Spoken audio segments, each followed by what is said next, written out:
Have you been searching for a podcast? Do you want to learn from some great content creators?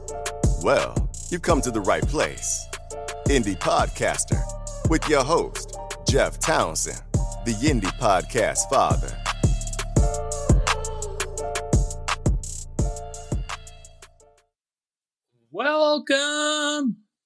Welcome to Indie Podcaster. I'm Jeff Townsend. I'm always Jeff Townsend, right? I should get my name changed, though. I need a cooler name than that. I need a last name like something like Smith so I can lay low. But thank you for tuning in to another episode of Indie Podcaster. This week is going to be fun because we're going to do a throwback episode, unreleased conversations and recordings we had on Podcast Garage. Greg, Tanner, and I talked to Wasteland, a Fallout podcast, the creator of that, and it's just a great conversation. A lot of great podcasting advice in it because I know my listeners enjoy learning a little bit more about podcasting. I know I certainly do with every conversation that I have. As always, I appreciate your support. I really do. You know, from time to time, I've been dealing with some depression, just to be honest, and I've struggled putting out episodes lately. So this is like a good throwback episode for me also because it just brings up happy memories of getting to record with a couple of my best friends. So that's amazing. And I can't wait to share it with you. As a reminder, Mondays, 9 p.m. Eastern, we have Podcasting Power Hour Twitter Space. Go to my profile, podcast_father, at podcast_father. I guess technically we gotta get it right if we're gonna do it, Jeff. But no, we bring in people from the industry and other great content creators. We discuss podcasting and answer questions, provide feedback, give advice. It's a good time. It's been doing really well. People have been really enjoying it. If you want to check out previous weeks, we've actually put it into podcast form. Greg's the one doing Greg at Indie Drop-Ins doing all the hard work there. It's at podcastingpowerhour.com. If you want to contact me, you can hit me up, Jeff at podcastfather.com. All right, we're going to thank a couple people that are supportive of this show.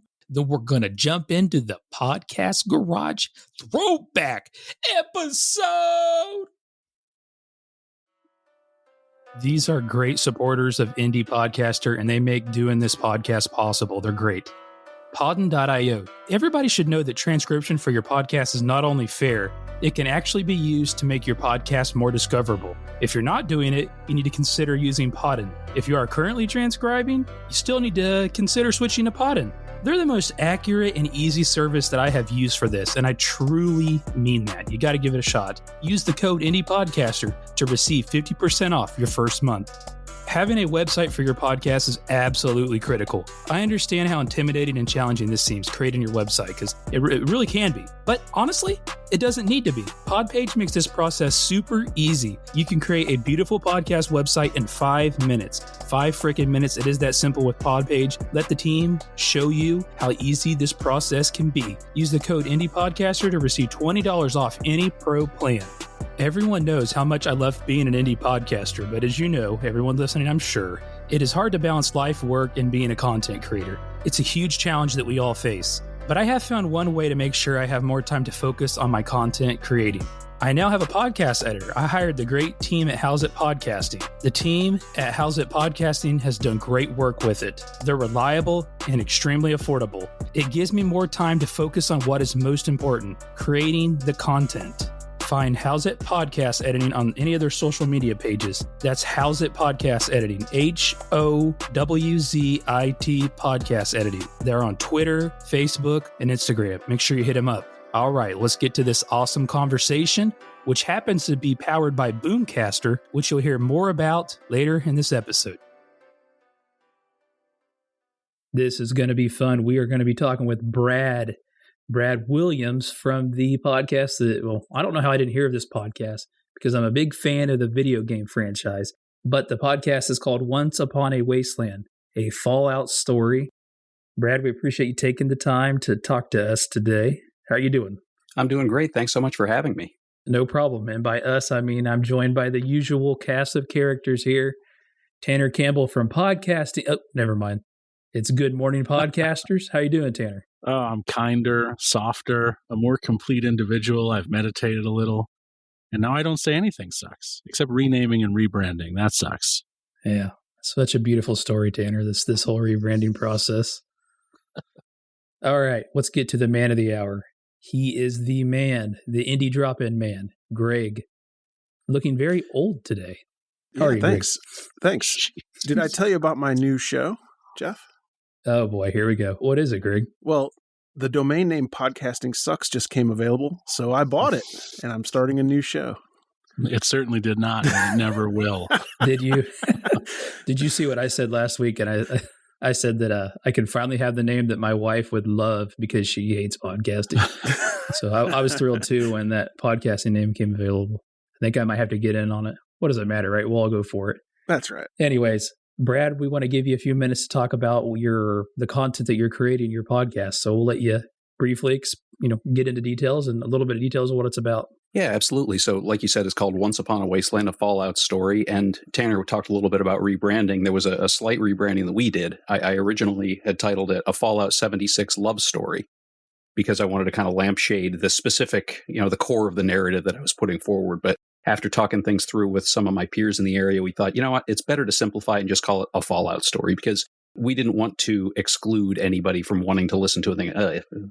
Romance icky, and there's certainly a lot more to it than that. So I think simplifying the message is something that helped. And we did see engagement increase after we did that. So not necessarily the kind of thing that's a lot of fun, but the kind of thing that's worth it. So yeah, the pain is worth it. So the story centers on one of the characters from Fallout 76. That character is Odessa Valdez, who is a scribe with the Brotherhood of Steel. She was introduced in the Steel Dawn DLC that came out, I think, last year or the year before. Now, Scribe Valdez is kind of almost a meme-level character in the Fallout community. Everybody loves Scribe Valdez. And we find out through the course of that DLC and the next DLC that came out that you can flirt with Scribe Valdez as you can, Fallout. That's a thing where you can flirt with characters, romance characters. You can flirt with her, but you can't romance her. And people lamenting that on Reddit was sort of the first impetus of the tiniest core nugget of where the story came from. So it sort of turned into what would happen if you could romance Scribe Valdez. So that I didn't think was enough to put a story out there, enough to build a story on. I mean, I suppose I could have written, a pure rom-com or a pure, pulp romance novel, but that wasn't the story that I felt like telling. I wanted to tell something that was also very much a Fallout story. So I dove into the lore a little bit, Fallout 3, New Vegas, Fallout 4, and Fallout 76 itself, of course, and constructed a narrative, a story arc that would go across the full season so that we can follow these two characters, follow that romantic journey, sure, but also follow them as they work towards solving a mystery that threatens the civilization that's growing in Appalachia. If you're not familiar with the story of Fallout 76, it takes place 25 years after the bombs fall. A vault in West Virginia that holds the best and the brightest opens up, and those people are sent out to reclaim Appalachia and sort of, reclaim the United States. There are supposedly other vaults like that out there. So it takes that story and expands on it, goes in some different directions. We do meet some NPCs that exist within the game, but it's primarily a story about original characters and how those original characters are finding their way. And in that way, it's very much like the player's experience when they're playing Fallout 76. They're out there as themselves conquering the wasteland, which is exactly what the characters in this story are doing. So it's a 10-episode season. We just released episode 7. Episode 8 is in the hands of the voice actors. I think I have almost all the lines in for that, so that'll be released in a couple of weeks. Episode 10 is scheduled to release on May 23rd when I'm going to be in Austria, so that'll be interesting. I'm going to have to edit that one a little bit early. But yeah, it's been going really well. One of the things that I really tried to do, it's a tough line to walk, is I wanted to make the story accessible to people who were not necessarily fans of the Fallout franchise. But on the flip side, I wanted to make it very much a Fallout story so that people who were fans of the franchise didn't listen to it and think, well, this is just a story about these people. And it doesn't really have much of a relation to Fallout at all. Almost feel cheated. You're looking for a Fallout story, and sure, it mentions Vault Tech and it mentions the Brotherhood of Steel, but it's not really a Fallout story. So I wanted to avoid that part too. I guess one of the best examples of that, I think, is The Mandalorian, where you can watch The Mandalorian and not have a huge amount of foreknowledge about Star Wars. Like me personally, I have only watched the movies, the Star Wars movies. I never watched the Clone Wars. I didn't read any of the EU stuff. There's a lot of references to that in The Mandalorian, but it's presented in a way that you don't have to know that to enjoy it. So that was kind of the model that I used. So Fallout fans will see these nods to lore and these call-outs to characters and call-outs to situations that happened. But if you don't have that knowledge, context clues and the story itself will ensure that you'll be able to enjoy it. So that's, I think, if there's one goal that I had in creating the story, that was it. To make it a story that has wide appeal. And also, I talked about the romance aspect, and then you have the sci-fi aspect. That's another part of it. I wanted it to appeal to people who are looking for that character-driven romance story, but also appeal to people who are looking for a sci-fi story. So there's a lot of balancing acts involved in the writing of this. And, as I mentioned in the episode that I released yesterday, I do minisodes. I started doing minisodes in between full episode releases. One of the things that I mentioned in the one yesterday was, I'm trying to walk a line there, and I'm sure that I've lurched on either side of that line a few times, but I'm doing my best. And I do think that overall I've been pretty successful in achieving that aim, but it's a constant battle to make sure that I'm serving the audience as best I can.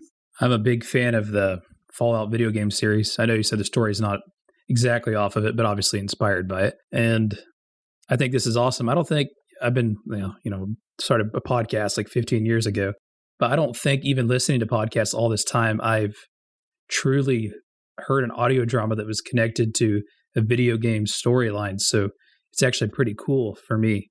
Mm-hmm. Yeah, it's interesting. The Fallout creative community is incredibly robust.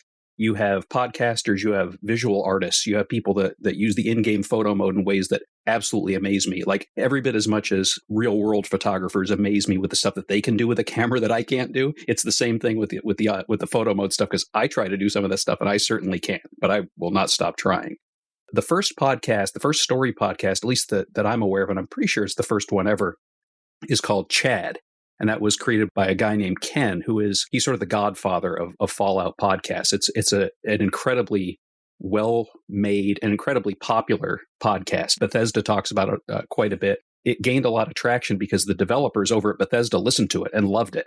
So that had it grow organically. So Ken, I think you could consider him my podcast grandfather, because he inspired a podcast called The Modus Files, which is a story that centers on the Enclave, also based in the Fallout 76 universe. I was involved in that as a voice actor. I answered a casting call on Reddit and got involved in that. And the creator of that, Lawrence McNamara, he's a great collaborator, just a really good dude all around. And we had talked about story ideas and that kind of thing, just kicking around some really low-level, simple, small stuff involving my OC from the game, who ended up being the lead character in the story that I created. And he encouraged me to keep doing that and to expand on it, and then to eventually build a full audio drama podcast around that character and then the story that I created around that. And that's what got me where I am today. Brad, I'm not going to lie. Every time I play the Fallout games, I try to romance and get with every character possible. Maybe I'm the only one, but I feel like I'm not. So you are definitely not. You're taking it the good way, man. Yeah. So go ahead. Sorry. No. I was just going to say, you obviously rearranged this because there are some things that you want to work on. So with that being said, I think we're curious what those are. And then also really some of your goals. What are your goals for the podcast? Financial goals, just a love for doing it, or does it make sense what I'm asking? Yeah, absolutely. So the good thing, I think, is I feel good about the creative part of it. I feel like the writing is good. I mean, toot my own horn, I guess, but I feel like the writing is good. The production values are solid. I have a lot of people that I collaborate with to make sure that the story's crafted well, that the characters are believable, all that kind of thing. And I'm also, one of the things that I think is important is concentrating on what you're good at and what you feel you do well. Like I mentioned that this story is not like a lot of other stories that are told in the video game or the sci-fi space. And a lot of that is just because that's not the kind of thing that I feel like I would be good at writing, or that I have demonstrated that I'm good at writing. Like I'm good at writing dialogue and I'm good at writing characters. So it made sense for me to write a story that had a lot of dialogue and character interactions and character dynamics. So that part of it, I think, is buttoned up pretty well. The areas that I feel like I could use some assistance in and some guidance on is, like I mentioned early on, I wanted to make a story that appealed to both Fallout fans and people who weren't necessarily Fallout fans. I feel like I've gotten a pretty solid amount of traction within the Fallout community. The Fallout community, both the creative people that are in it and also the folks that enjoy the creations that those people make, are ridiculously supportive and helpful. So that part of it is fantastic. We promote each other, we get each other's names out there, we participate in each other's projects, all those kinds of things. So within the Fallout community itself, I feel like that part's going about as well as it probably could. You can always do more and you can always be better. Just like with my writing can certainly always be better too, and my production values can always be better. But from that perspective, I think things are going pretty well. It's the other side of it, which is how do I get the show out there to a wider sci-fi audience or a wider even romance audience and get over that. I don't want to say hang up because that makes it sound like I'm making a negative statement about the audience, with which I'm not. Similarly to how I said I took Love Story out of the show's name because I wanted to demonstrate that there was a lot more to it than that, and more people listened and more people, I think, saw that really was the case. It's a similar thing to that, where I think folks in the wider entertainment consumption community, whether they listen to podcasts, watch TV shows, whatever, I think they might see this is a video game based story and think, meh, I don't want to watch a video, or I don't want to listen to a video game based story like Halo, for example. Maybe there's people that see, well, there's a Halo show out there now. I don't like video games, or I don't like Halo. I don't want to watch that, when I haven't watched Halo myself. But what I would like people to do, to want to do, via marketing or whatever, to want to check it out, even though it's a video game inspired story. And again, like I said previously also, I don't want to alienate that core video game audience either, because this is still a video game story at its heart, based on an extremely popular existing video game IP. So that's the balance that I'm trying to strike, and I'm trying to get that other half of it. I have the Fallout side going well. Things are trending in the right direction there. How do I get to that other side, that wider sci-fi audience, and get them to give a show that is based on a video game a chance, because it's constructed in a way that is intended to appeal to people who aren't video game fans and really don't have any knowledge of that video game franchise? So before we kick things off, we only have to do it the right way. Let's just get the sponsor of this episode going here. Tell us about yourself, Greg. Tell us what you offer, pal. Yeah, so if you're a true crime, paranormal, scary, or comedy podcaster and you're looking to grow your show, you can submit an episode to Indie Drop-In. We will play the full episode of your show to an embedded base of listeners looking for your content. Then, if they like you, they'll follow you. And guess what? It's 100% free. I actually pay Tanner and Jeff to get your content. If you can believe that. I don't know how I got roped into being the creator of Indie Drop-In, but I will like to promote your show. How was that, Jeff? That's good. Tanner, what do you think? I think you did a better job than I do. Definitely does a better job than I do. I can hardly even talk. Yeah. Well, no, I think you do a great job. I've heard your ads so many times that now I just replay them in my head. But for anyone interested in submitting a show, just go to indiedropin.com/creators. Just follow the form and I'll take it from there.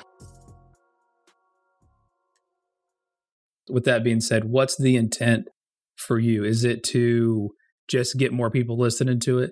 Is it to monetize it? Oh, yeah. So all I really want to do, in fact, I've said this quite a bit within the creative community. All I really wanted to do at the beginning of this is to make a show that people want to listen to. So monetization is not something that I'm concerned about. One of the things that I kind of half jokingly say is I feel like anybody who has enough time, money, and stubbornness can put a podcast out, but that isn't what I'm looking for. I have the time, I have the money. That part of it doesn't bother me. I want to do this as a passion project. And also one of the things, even though Bethesda is really awesome about letting us play in their world and create things like this, if they do not allow you to get rich off it. So that also kind of staunches the idea of monetizing it to a degree beyond defraying the costs of production. So really what I want to do is I want to increase listenership. That is my end goal, is to get as many listeners out there listening to it and enjoying it as I possibly can. I like this because this is a little bit different than what we've been dealing with in previous episodes, right, guys? So I think this is going to be a cool challenge for us. Who wants to go ahead and kick it off? I see Greg's he's unmuted. He's scratching the arm. He's ready to raise some hell. Greg, you want to go first? So I can't mute. I have this connected to my camera directly. So That is not a good, I guess I could mute on Riverside, but that would take some effort.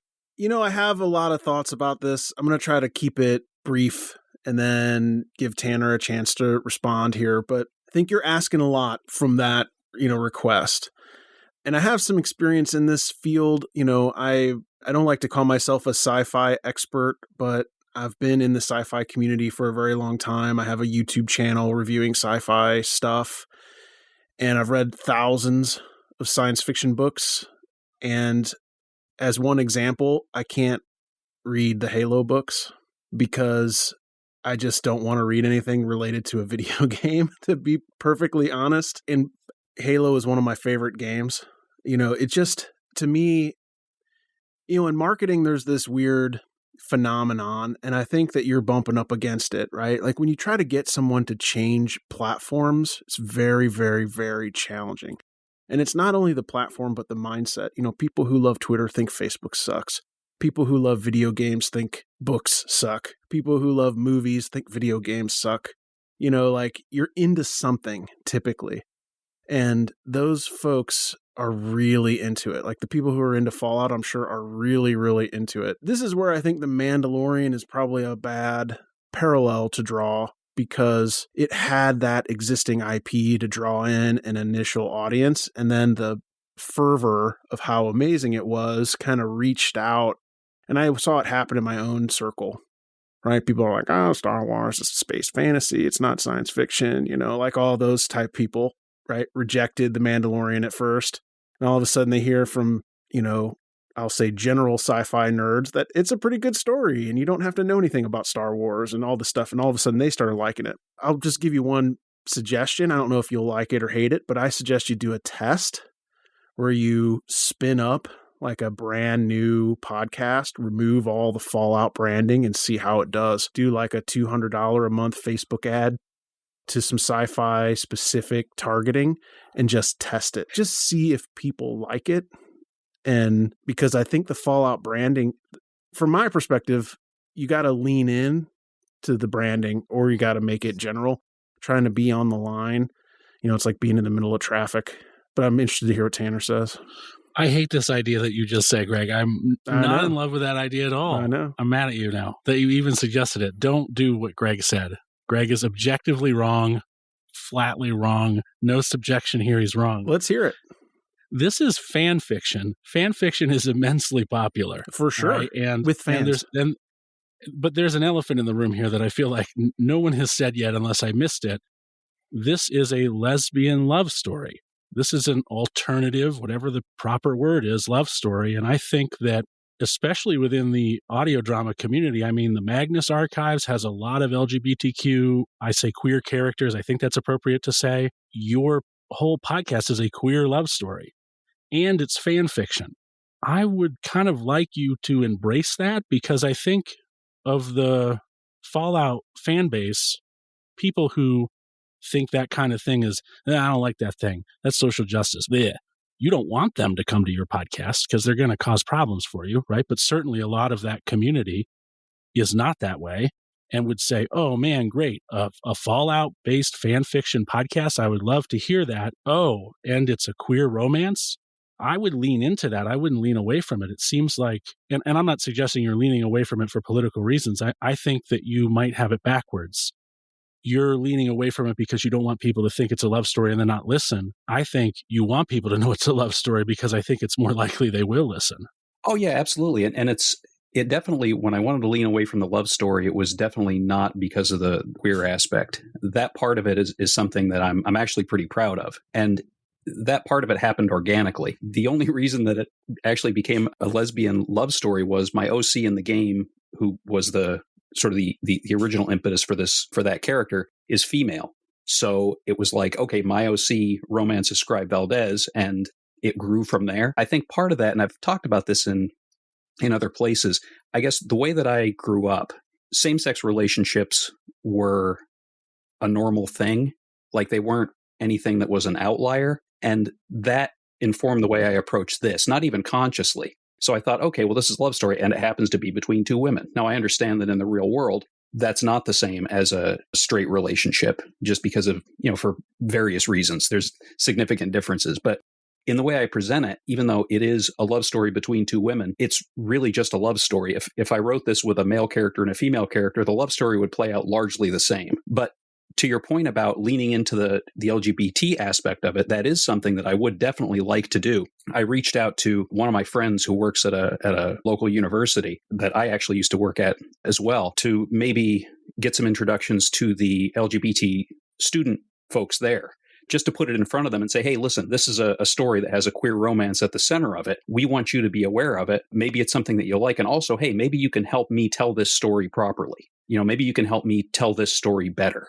And I think that, I've seen all this stuff out there about, like you said, I don't want to listen to that because social justice. My hope is, and I realize this is the real world and things don't necessarily work this way, but maybe the way that this story became what it was, I didn't write this in order to have queer representation as a part of the story, but it became the core of the story. And I think that kind of organic representation is something that's important. And I think it's something that maybe we should see more of, and hopefully we will see more of. But yeah, I 100% see your point, and that is the kind of thing that I've discussed. And maybe my original question about how do I reach out better to a general sci-fi audience, maybe the better question is, how do I get out there and find the appropriate folks to talk to in the LGBTQ community to let them know that this is a thing that exists? Because that's really, I don't want to push anybody into anything and say, you should listen to this, and if you don't, you don't like LGBT people. It's really more,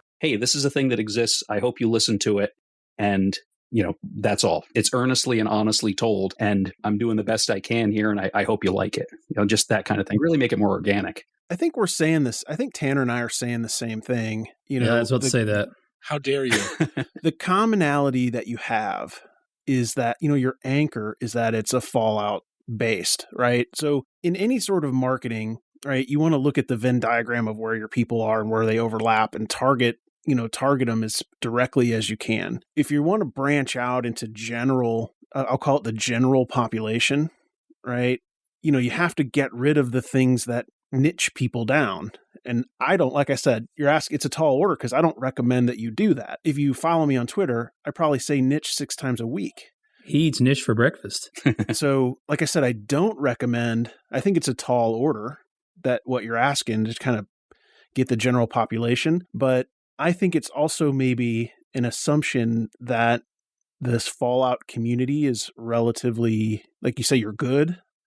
I would bet that the percentage of people that interact with you on Reddit or the percentage of people that have found your podcast is such a tiny percentage of the actual Fallout fans. And then when you carve out the things that make your story special, like Tanner pointed out, it's even maybe easier to target with any sort of marketing. Yeah, and let's just say the obvious thing here that we've got 3 cisgendered straight white guys trying to give advice to a podcast creator about how to do a good queer love story podcast. And that's not lost on me anyway. I think that's kind of funny. We might not be the best people to give advice on this show in particular.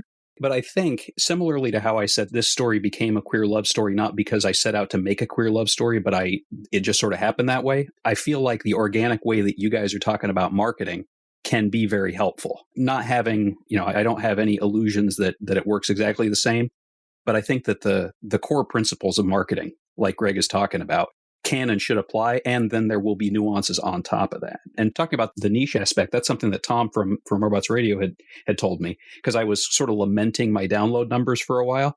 I still am, but at that point when I was at that time, and he said, listen, the thing you have to understand here is you have this niche, which is Fallout. Then you have one under that, which is Fallout 76. And Fallout 76 does not necessarily have the best reputation, even within the Fallout community. And then under that, it's a love story, which is going to alienate a significant portion of any video game fan base. It's not the kind of story that the overwhelming majority of video game fans are necessarily going to seek out. And then under that, it's a queer love story. So it's like a niche inside a niche inside a niche. So it's like a Russian nesting doll of things that whittle down your potential audience. Yeah, I was going to bring that up because, I have never played Fallout, but I watched a couple of Fallout videos just to prepare myself for this on YouTube. And it's, there was a lot of action.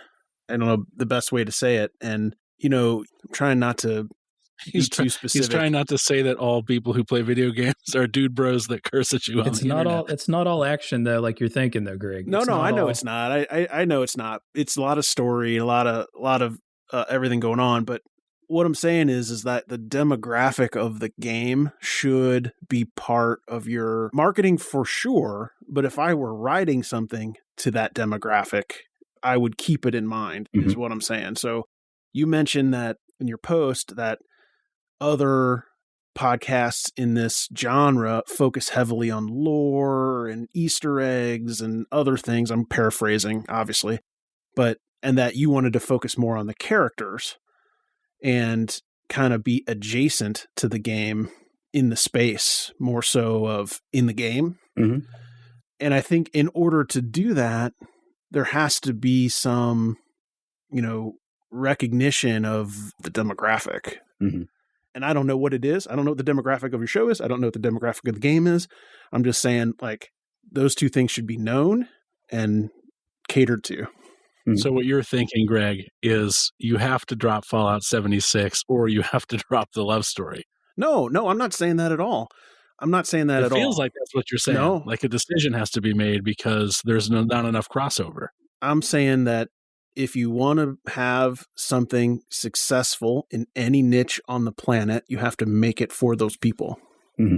So, but the suggestion is that he's not making it for a large enough portion of the Fallout 76 community, and thereby there's an issue. No, I'm saying I don't know what the demographic is. Maybe you've nailed it and you've saturated the niche. Like you said, like maybe the great filter has filtered down to where, I don't know what kind of downloads you get. Let's say you get 10,000 a month. 10,000 downloads a month is the maximum kind of universe is out there for a video game style podcast about Fallout. Or there's a disconnect with the people who are searching Fallout in Apple Podcasts and what you're delivering to them. There's really the only two ways that's possible. That's it. Those are the two. Mm-hmm. And what's more important to you, Brad? Even though you didn't set out to write a story that was specifically like this, it arose organically. Is it more important to you to write a piece of fan fiction around a game franchise, or is it more important to you to write an original sci-fi piece that does something for the LGBTQ community? Most of you listening to this are aware that I have a different conversation that I share every single episode. Well, I've discovered an amazing tool that's helping me do that in the best quality, simplistic, great way possible. Boomcaster. I've recently made this big change and I was a little nervous at first, but I'm so glad that I did because it's been an amazing experience. If you don't know what Boomcaster is, you really got to look into this, because if you are frequently recording conversations on some platform like Zoom, it's just not designed for that. And I'll explain. Boomcaster is actually designed for content creators, podcasters. You can schedule, stream, and record all from one platform. They are just dedicated to indie podcasters and independent content creators. They deliver studio quality audio and video every time, all the time. You can record and live stream to reach the biggest audience possible. Let me explain why you got to get caught up with the times here. Traditional conferencing solutions rely on network speed for each participant. That is not the case with Boomcaster. It saves locally and uploads to the cloud, giving you the freedom to record from anywhere. And that's significant as far as the audio delay and all those things that you experience when you're creating content and recording. Like I said, I know the people at Boomcaster personally, and I vouch for them. They support us indie podcasters. We need to support the independent creators like them. It's time to upgrade to Boom. And you know what? If you use the code IndiePodcaster at checkout, you'll get your 30 days free plus 50% off your first 3 months. That's incredible. If you want to legitimize the content you are creating, you've got to use Boomcaster.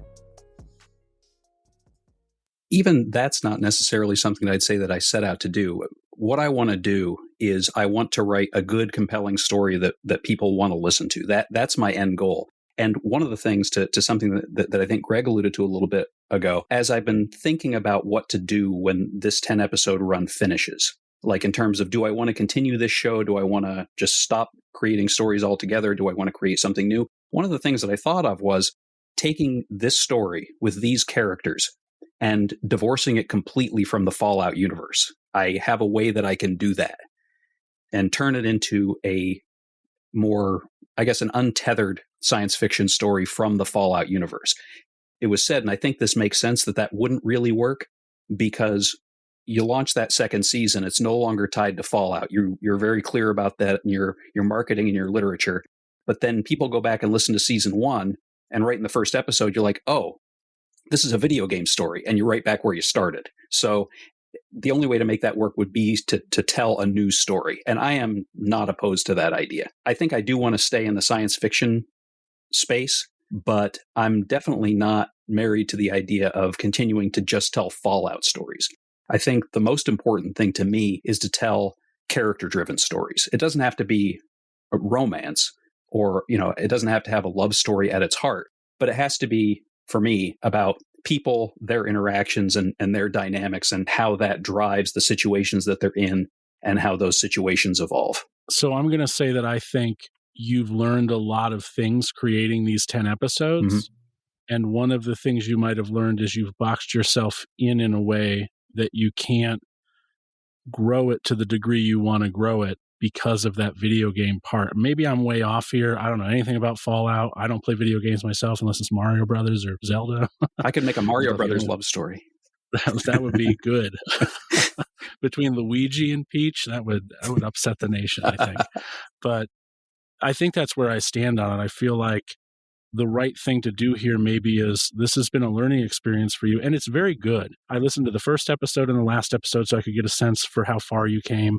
I did notice a difference in the mixing skill from episode 1 to episode, I think it's 10 or 9 or whatever the most recent that's currently published is. And I think you're creating a good product.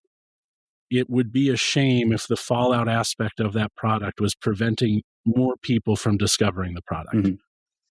So I said I disagreed with Greg initially because I didn't, I guess, understand what he was saying, but I think maybe you retire it and start something new using what you've learned. Mm-hmm. And if I'm wrong here, Jeff, you're the video game dude. You know the game.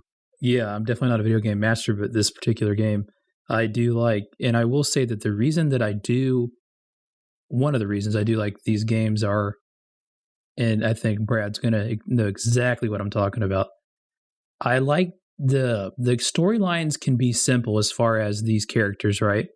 These, aside from the main characters, you don't always get to learn so much about some of these other characters. So it leaves your mind wondering more about them beyond what's being presented in the video game. So I do think it's pretty cool that you've captured that, Brad, because, or am I safe to say everything I just said? I mean, do you agree that way too? When you play a Fallout video game, when you meet some of these characters, do you think, like, beyond the story that's presented to you, what lies there for that character? Oh, absolutely. And I think that's the podcast, one of the podcasts that I mentioned earlier, the Modus Files, does that. It doesn't necessarily explore something with the specific characters you run into, but it talks very deeply about the Enclave, which is a faction that's appeared in several Fallout games, and people are really into the Enclave because it's a really interesting, well-created faction that you see in different phases in the different games over the course of a couple of 100 years. So Lawrence does something very much like that, although it's on the faction level and not on the character level. But I think there is very much an appetite for that kind of thing on the character level as well, especially with a character. Scribe Valdez in the game is very much kind of a cipher. There's not much to her in the game. You can read her holotapes, you converse with her, but you don't get a huge amount of information. So I got to be honest, it was fun creating a backstory for her. Like that was one of the most enjoyable parts of this, filling out a backstory for this character that completely fits in with what's presented in the game, doesn't contradict anything, and also goes along with it so that you see something that I made. And, ideally I would want somebody to not be able to tell the difference between something I made up and something that is presented in the game. Yeah. And that's like why this is tough for me too when I'm thinking about it, because as a fan of the game, I could see like getting really into this just if you stay true to the story of like the Fallout, I want to say universe, right? We'll say that. The Fallout universe, why it's intriguing. So to me, it's really going to come down to what you want out of it. If you're saying it's beyond that, then they're right. You might have to just kind of start over from scratch and figure out what you want to do. But I do think you still have a lot more on the table with Fallout itself as well. If you're making a compelling story, I think there's possibilities there too. Mm-hmm. This is a tough one because... Well, I started coming up with this in around, I want to say September I started working on it in earnest. And a couple of months after that, a show came out called Arcane, which is another video game-based story. And it's funny because with Arcane, they accomplished a lot of the things that I wanted to accomplish. Like, I don't play League of Legends, but they really made a League of Legends game that you don't have to know anything about League of Legends to really be super into it. And it also has a queer love story at the center of it. So that happened. I was like, okay, so this idea has legs. I hadn't even I guess I'd released one episode at that point, but that really made me feel good. Like, okay, I'm on the right track here because professional people have created this story that has some of the same underpinnings to what I'm doing. They're doing it a lot better because they have, like a budget and stuff and people that have written a screenplay more recently than 25 years ago. But that sort of gave me a little bit of hope. And I think that's also, as I continued to write the scripts for the season and navigate the story, to think, okay, I wasn't trying to make another Arcane, but the success of Arcane made me feel like I was kind of on the right track. And I don't mean to undersell the popularity of the show or the engagement or anything like that. I look at the other two main story podcasts that are in the space right now, which is Chad, and Chad is just in the stratosphere in terms of downloads and popularity, and deserves to be. You should listen to it. It is fabulous. It's hilarious. It's well acted. It has Bethesda people that do voices for it. It's gotten that kind of engagement. And then Modus Files, which I think is a much more traditionally told video game story, where it gets very deep into the lore, and also the type of story being told is a more traditional video game story, especially for Fallout. That's what I'm comparing myself to. So even with the, understanding that the story that I'm telling is being filtered down at a couple of different levels, there's like 6 different coffee filters before you get down to where I am in terms of the kind of story I'm telling, I still sort of measure myself a little bit against the kind of engagement and the kind of download numbers that those shows are getting. Is there any chance for cameos in those other 2 shows if you know those folks? Funny you say that. I'm actually a cast member in Modus Files. I play Modus, which is the AI that's sort of not at the center of the story or anything. It's not a lead character, but I do that character. And I also, whenever Lawrence needs a male voice, because I've done significant voice acting over the years, so I can make myself sound a little bit different if I need to. So if he needs a ringer, he grabs me. And I actually just got cast in a role for Chad. So yeah, that is something. One of the things that's pretty neat that happens in the Fallout community, there have been, one has already happened, one's going to happen, I think, later this month, live in-game Shakespeare performances. We did a performance of Macbeth a couple of months ago, and I played Macbeth in that. We're doing Romeo and Juliet later this month, and it's all live in-game with players, and I'm playing Mercutio and Friar Lawrence in that. So yeah, I've been out there and appearing in other things, and I think that's something that's absolutely helped get my name out there. And it also goes back to what I said about the Fallout community and the creative community being so supportive of other creators, because they fall all over themselves to make sure that they're promoting the folks that are participating in those projects, so that our names get out there. So it's that part's been great. What about your characters though?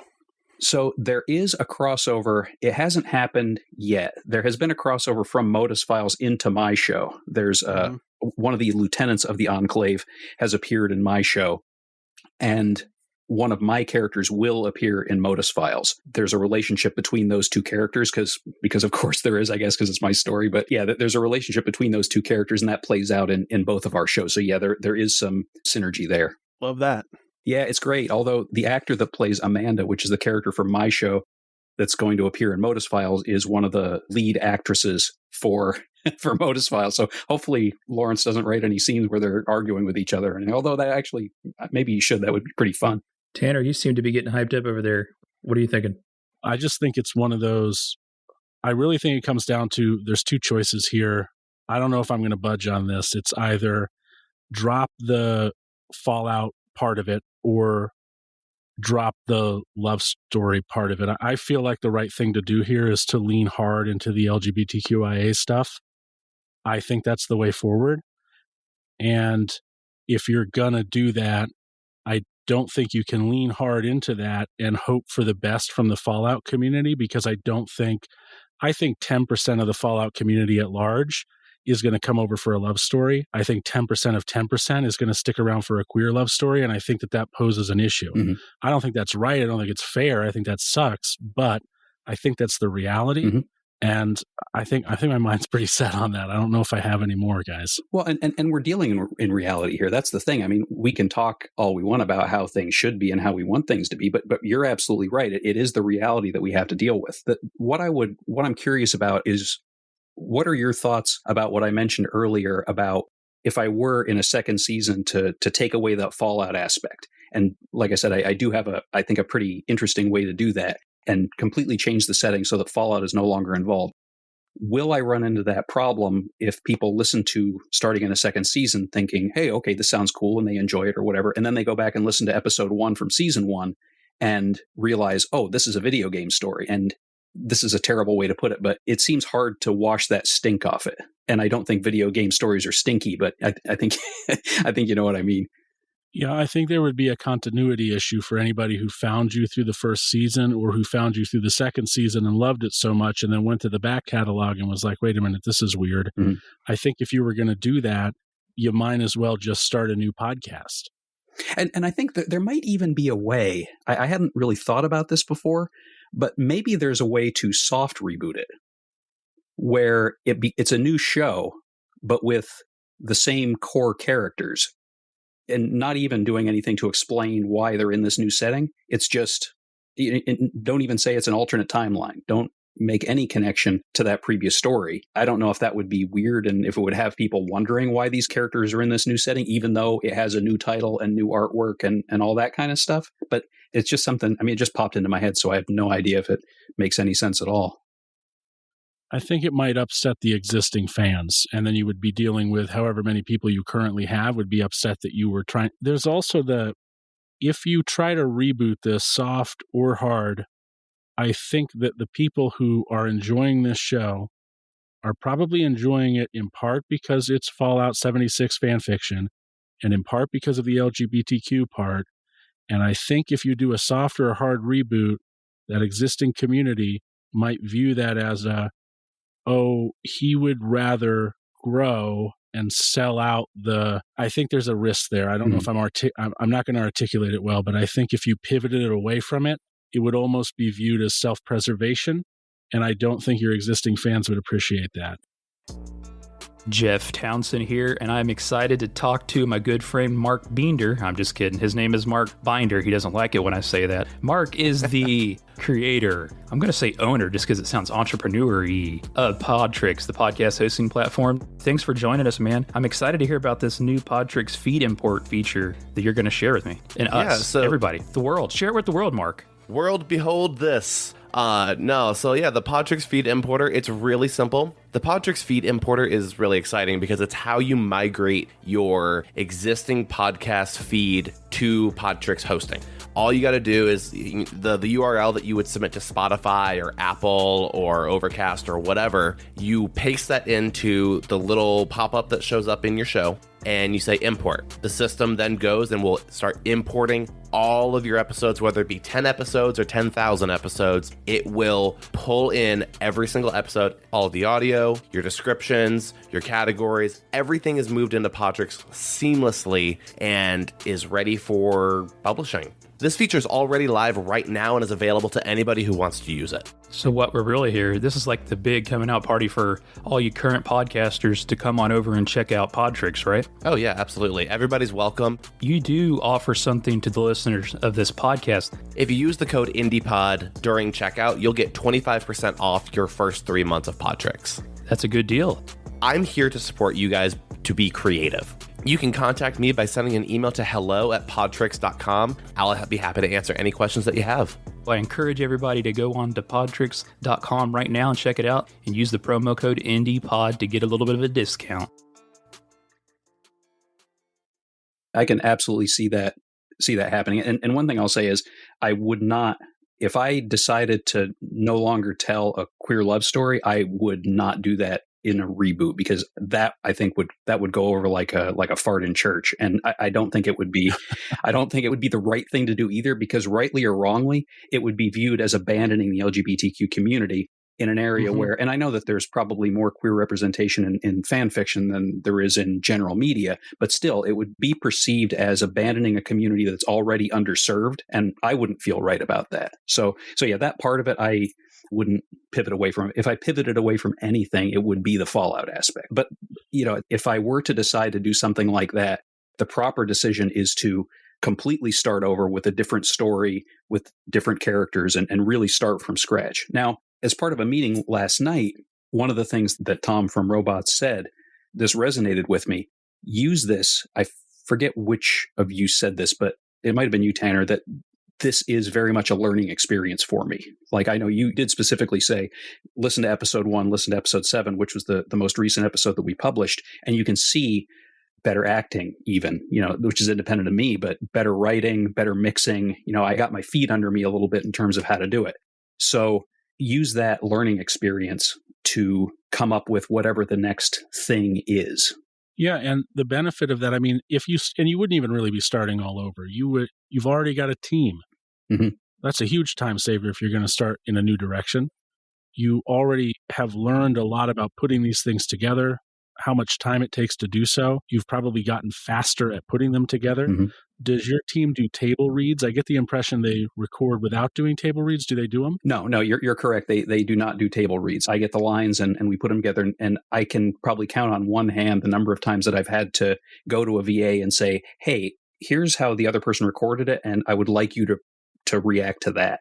I would love to see you guys add table reads. Either way, no matter what you decide to do, I would love to hear this thing from, it's just different when the person's in the same room with you and you're really reacting to them in real time. That could be so cool. Mm-hmm. So are you talking about that as like either a very special episode or a bonus episode, or are you talking about doing those as part of the preparation work for an episode before it gets recorded and released?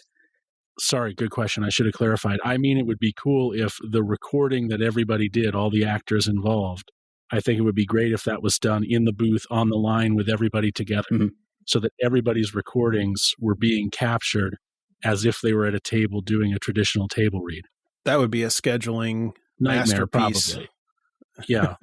Yeah, but I agree that it would be super cool. I know our leads are in Britain and in Pittsburgh and in Virginia. That's where most of our folks are, at least of the main characters. And I'm in North Carolina, so I'm in the Eastern time zone as well.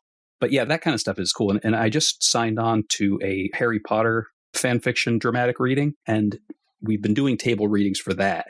And you're 100% right. I mean, that experience you can't duplicate that. You just can't. And back in days of yore, when I was doing acting, that was one of my favorite parts of the process, was that first read where you get into the room and with some people you do know and a bunch of people you don't know, and you read it for the first time, and you finally get to hear it like that when you're in the room interacting with those people and bouncing off them. It's you can't duplicate that, no matter how good an actor is.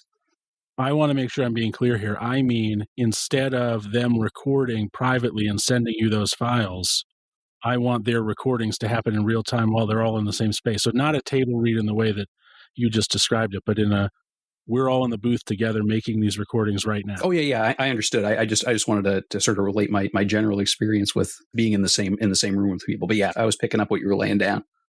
But I've been a little rough here, I think, in general in this episode, and I never mean to be that way when I am. But I think that you are talented, Brad, and I would hate to see you held back by the video game thing. And I feel like you can do more if you start something new. Mm-hmm. With the learning experience you've had, and if you head in a new direction, I think you've learned a lot, and I think you can probably have a better shot at long-term success, big numbers, with everything you've learned. Mm-hmm. No, I tend to agree. I mean, I won't comment about the talented part, but I 100% say that I have learned a ton, like even more, I think, than shows up in the finished product. I've learned a lot about being a part of a community and how that aspect of it works. Like even things like that, a little bit about marketing here and there. I've learned things that I had no reasonable expectation to learn going into this, just stuff that, because I thought it was really going to be a matter of, okay, well, I know how to use Logic Pro and I'll figure out the nuances of getting leveling right and mixing and those kinds of things. And I vaguely remember how to write a screenplay, and I'm sure that's like falling off a horse. I'll get right back on that and I'll do that. But it's the other stuff that I learned, that sort of the soft skills, those kinds of things that I think surprised me a little bit. And going back to the community, a lot of people are saying that, hey, listen, this is a really good story. Exactly what you're saying. You can, if you want, move on to something else. Like you could write as a part of any franchise you wanted to, or a part of no franchise if you didn't want to.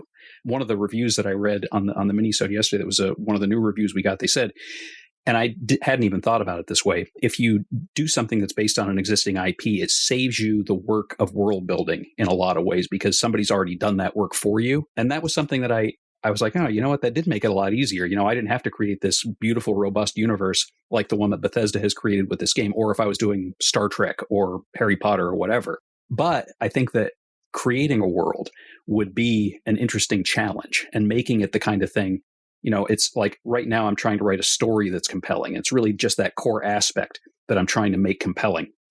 But trying to build a world that's compelling to house that story, I mean, that's a much bigger challenge and a much more interesting thing to do. Now, I mean, I think it's where you could probably shine, man. I think you could do something really amazing, and I think you should.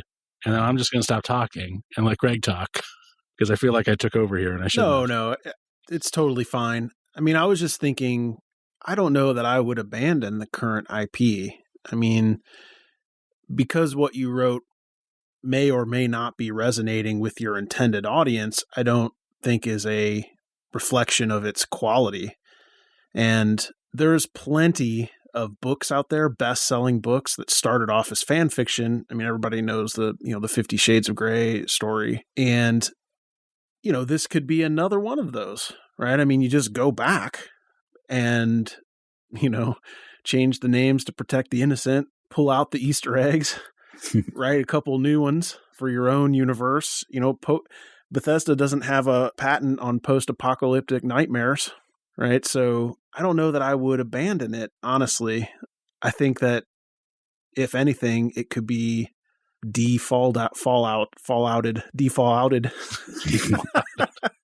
And you mean they could 76 it? They could 70 exactly because I listened to, I don't know, maybe 3 or 4 episodes today, and I could not detect any video game related anything, and it's because I don't know anything about the video game. Mm-hmm. So until, honestly, I saw on your website that you voice acted on that other show, that Fallout show.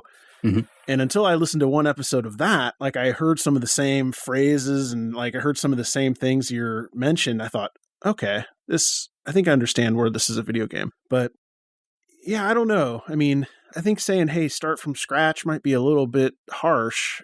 And you also, you know, audio dramas are around forever, right? They don't really go away. So you can finish this thing strong.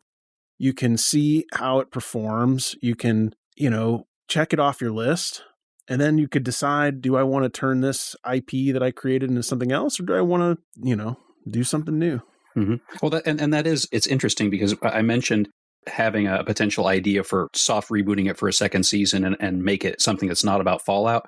A big core of that is a story, just a general story concept / idea that I've had kicking around in my brain since I was about 16. Just, you know, this world that I've been thinking about for all that time, and not thinking about it in detail. I'm not Tolkien. I'm not, you know, I don't have 50,000 pages written on this world. It's just something that's kind of been kicking around inside my brain for a little while. But it would be not particularly difficult to adapt this story into that. And like you said, and that actually makes me feel great that you said you listened to it not knowing anything about Fallout. You couldn't even tell it was necessarily a video game story. That makes me feel like I did it right, because that's exactly what I was trying to do. You know, going back to Arcane, even if you never played League of Legends, which I've never played League of Legends in my life, you can still enjoy this story, even though there are references to the game, I presume, within this story.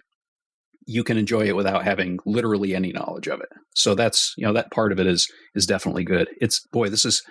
I assumed that I was going to have a lot to think about after this conversation, and I think I have even more to think about than I expected to. There's one thing we can all agree on, though. Whatever you're going to do, your next thing, we're going to call it, you should title it 50 Shades of Greg. It's really just a bunch of gray. So it's very close. I know. Title. I know all about that. That'll put some butts in the seats. Hey, man, you're right. This has been a great conversation. I think it's got all of our minds turning here. It's been I think we're just happy that we got to meet with you and kind of walk you through this. You may take a lot from it in the end. You might not take anything, but regardless, I think we've all had a good time, and it's sure got my creative mind working. I don't know about you guys. For sure. Yeah, and I think another thing we can agree on is no matter what direction you decide to go, you're going to do some amazing work, and people are going to love it. Well, thanks a lot for that. I really appreciate it. It's one of the things that we talk about in the creative community a little bit is it's so hard to get feedback, not just in the form of like formal reviews or anything like that. It's hard to get somebody to look at a script before you hand it to the voice actors and get some feedback on whether you're doing it right. So really, all you have to go by is the context that you get from Twitter engagement or download numbers or those kinds of things. So hearing that definitely, that makes me feel great. And I really do appreciate, from the bottom of my heart, I appreciate that sentiment. Podcasting is tricky. Mm-hmm. I was actually about to say that we all understand how hard podcasting can be. And I think we just really appreciate what you're doing, because what you're doing is by far harder than anything that I'm doing. So I certainly have a lot of respect for it. Yeah, audio dramas are next level difficult when compared to just interview shows. And so not to dog on anybody, but the work is, I'm sure you spend 40 hours putting those episodes together. It's probably a real beast. Yeah, but between writing the script and then editing it together, putting the sound effects in, choosing the music, all that kind of stuff, it's definitely a time sink. But it's the kind of thing where the barrier of entry is not necessarily that high financially, but the barrier of entry is pretty high in terms of time commitment. So if somebody gets to the point of making one like I have, or like Lawrence has with Modus Files, or Kenny has with Chad, you know that person is going to be pretty darn invested in it, because you don't spend that much time on something if you don't really fully believe in it. And that, I think, shines through in these kinds of projects. Greg or Tanner, anything else for a segue out of this? And we put this to bed? No, I think that, for everybody that's out there listening, your download numbers are not representative of the quality of your podcast. It's just representative of your discoverability. Then the quality matters. Once you're found, it's either uphill or downhill. And that's always a fun thing to watch, which is why I always push people to run some sort of online ads, because it puts new people in the seat to listen. And you can see if they stay. It's a good litmus test for quality, because I've thrown away thousands of dollars on the terrible, marketing terrible podcasts. So, and then it's so obvious when you have a good one, because these people stay. So it's, I would say whatever your next thing is, don't wait around for people to show up. Mm-hmm. Love it. Love it, Greg. Romantic. Love it. All right. Well, hey, man, with that being said, we appreciate you bringing your podcast by the garage, and we'll definitely keep in touch, and we're excited to see what you do next.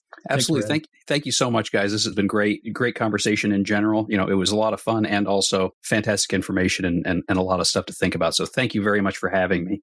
No problem. Brad, tell everybody where to find your show. What do you want them to do? Yeah, so Once Upon a Wasteland, a Fallout story, is available on every popular podcasting platform, and I'm sure several unpopular podcasting platforms too. It's on Spotify, it's on Apple Podcasts, it's on Podchaser, it's out there. There is a YouTube channel as well. You can find it on YouTube if that's how you want to consume this kind of stuff. You can follow us on Twitter. Our Twitter handle is @OnceUpon76pod. There's show information there, all that kind of fun stuff. We also have a website, which is onceuponawasteland.com. One of the interesting things about the website is there are links to listen to the show, but on each episode page, there's also a link to a PDF copy of the script. So if you want to read a script for an episode, if you want to follow along, or if you want to revisit it after you listen to an episode, that's something that's out there that you can do. Again, man, we appreciate it. Thanks. Thank you very much. Thanks for listening, and thanks for telling a friend. But more importantly, thank you for supporting independent content creators. If you're enjoying the podcast or like the work we're doing in the indie podcaster community, I ask you to tell just one fellow content creator that hasn't heard of this podcast or the work we're doing and share it with them. But more importantly, I hope you continue with me on this journey as the indie podcaster. Keep being you. Keep being great.